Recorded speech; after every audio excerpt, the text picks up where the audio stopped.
J.D. Vance accusing Maduro of leading a narco-terrorist state. He said, quote, "You don't get to avoid justice for drug trafficking just because you live in Caracas. No, you first have to be pardoned by Donald Trump. Remember Juan Orlando Hernandez? He's the former president of Honduras. Trump gave him a full pardon on December 1st of last year. Hernandez, former president of Honduras, ran a narco-terrorist state. He was convicted in 2024 for dealing over 400 tons of cocaine, or as Don Jr. calls that, Tuesday. He was found guilty, literally, of running a narco state. Venezuela is not a narco state. Honduras is a narco state. So 1 month before invading a fake narco state, Donald Trump pardons the guy who ran a real narco state. Why? Because it's supposed to be hypocritical. That is the authoritarian playbook. Confusion, chaos, up is down, down is up. Trump, a convicted felon, calls himself America's chief law enforcer. That's how it's in the playbook. Read Jason Stanley. Read the books about fascism. Trump knows what he's doing. He has studied what you do to create so much chaos. You become the only one who can create stability. So, do you believe this is about drugs? The DEA, in last year's annual drug threat assessment, that would be the drug threat assessment for 2025, the DEA said Venezuela is only a minor player in drug trafficking. The DEA said the two biggest drug cartels are Sinaloa and the Jalisco, both located in Mexico. And it is generally known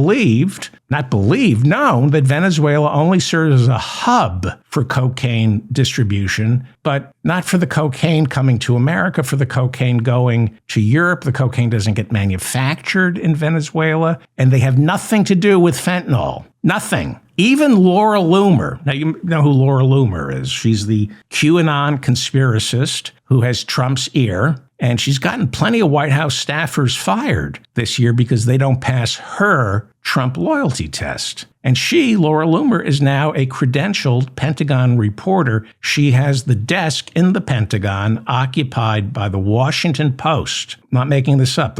She has the Washington Post desk that the Post gave up to protest Defense Chief Pete Hegseth's demand that all reporters covering the Pentagon have to take what amounts to a loyalty oath. You have to promise only to report the official version of events. You're not allowed to talk. If you want to cover the Pentagon inside, you want press credentials, you have to promise not to talk any Pentagon personnel, even on deep background or off the record, without first getting prior written authorization from Pete Hegseth. So Laura Loomer took the loyalty oath, and she's now a reporter from the Pentagon. She's doing it for Real America News. Even she criticized the airstrikes on suspected narco-terrorists that took place in the Caribbean and Eastern Pacific, that are taking place. She worked off the DEA's annual report from last year, and she said, what we know, fentanyl, she said, isn't manufactured at all in Venezuela. And she said cocaine isn't manufactured there. And she said, this is what she said, and it's pretty brilliant. She said Pete Hegseth knows where the real drug lords are. They're in Mexico. He knows where they live, where their compounds are. She said, why is Pete Hegseth going after suspected dealers in tiny boats when he could just bomb the compounds of these drug dealers? Excellent question, Laura.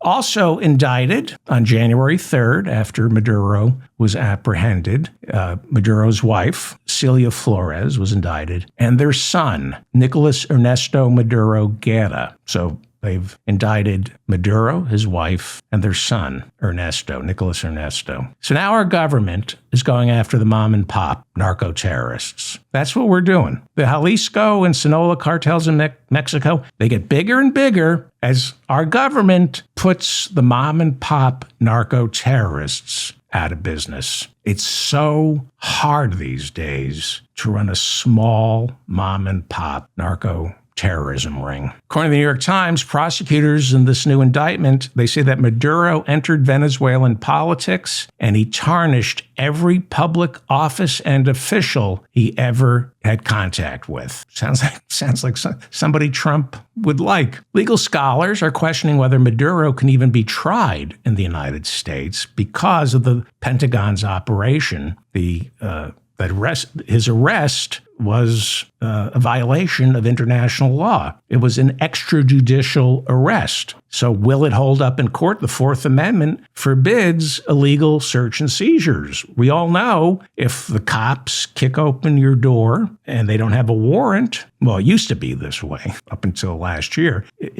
Even if they find something, if they don't have a warrant, the Fourth Amendment dictates doesn't matter if you had drugs. They didn't have a warrant. They throw the case out. That's the Fourth Amendment that forbids illegal search and seizures. Remember KSM? He's also known as Khalid Sheikh Mohammed, and he is believed to be the mastermind of 9/11. He was captured on March 1st, 2003. So they caught him. I'm going to get to Venezuela. I'm making a point here. So they caught the supposed mastermind of 9/11, Khalid Sheikh Mohammed. They caught him on March 1st, 2003. Well, I'm going to guess that he would have been caught in Afghanistan, right? Because we invaded Afghanistan. Why? They were behind 9/11. See, they weren't, though. The Taliban had absolutely nothing to do with 9/11. Might be something worth considering since, we spent 20 years in Afghanistan. How many lives lost? You'd think Americans might know where Khalid Sheikh Mohammed, the mastermind of 9/11, was captured. Wasn't Afghanistan, and it certainly wasn't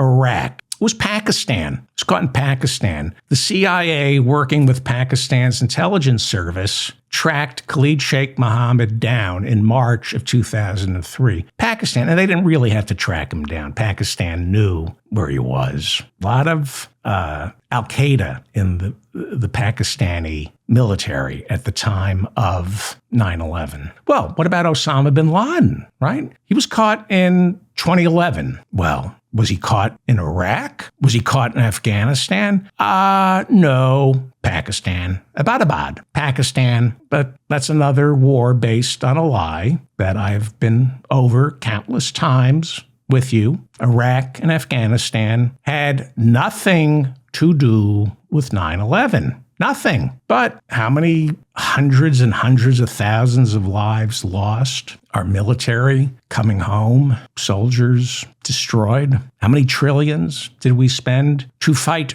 two countries that had nothing to do with 9/11? I bring this up because do you think for 1 second Donald Trump is worried right now that people might find out he's lying about Nicolas Maduro? You think he loses a second of sleep worrying that, God, if Americans find out that I lied our way into a war, they're going to do absolutely nothing. They're going to do absolutely nothing.